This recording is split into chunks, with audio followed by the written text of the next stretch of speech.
पहिला सगळेच पुरणपोळीचा नैवेद्य बनवतात, पण आमच्याकडे नाही बनवत. का ते पुढे सांगतेच. त्याआधी कालही हेअर वॉश केला, केस कलरचे झाले होते म्हणून, आणि आजही हेअर वॉश करावा लागला. त्यानंतर छान स्किन केअर करून घेतले आणि मग स्वयंपाकाला लागले. तर झालं असं की होळीला आमच्याकडे म्हणजेच खानदेशात नैवेद्यासाठी डाळीचे फुनके आणि गुळाच्या शेवया बनवल्या जातात. पुरणपोळी नाही बनवत. काही लोक बनवतात, ज्याला हवं असतं तो, पण मी फुनके आणि गुळाच्या शेवया नैवेद्यासाठी बनवल्या होत्या. तर इथे सगळ्यांकडे पुरणपोळी होती म्हणून माझी पण इच्छा झाली पुरणपोळी खाण्याची. तर मी आज बनवली. त्यासाठी पाऊण वाटी डाळ शिजवून घेतली, कारण आम्ही दोघेच असतो म्हणून कमी घेतली. आणि यावेळी मी गूळ न घालता त्यात साखर घातली. छान पुरण तयार करून घेतले. तोवर आदू छान खेळत होता म्हणून मला काही टेन्शन नव्हते. पूर्ण पुरणपोळीचा स्वयंपाक मला बनवायचा नव्हता, फक्त पुरणपोळी आणि बटाट्याची भाजी बनवायची होती.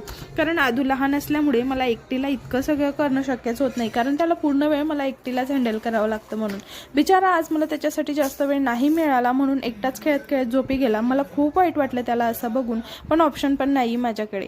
सो असा होता आजचा दिवस. परत भेटू, तोपर्यंत बाय.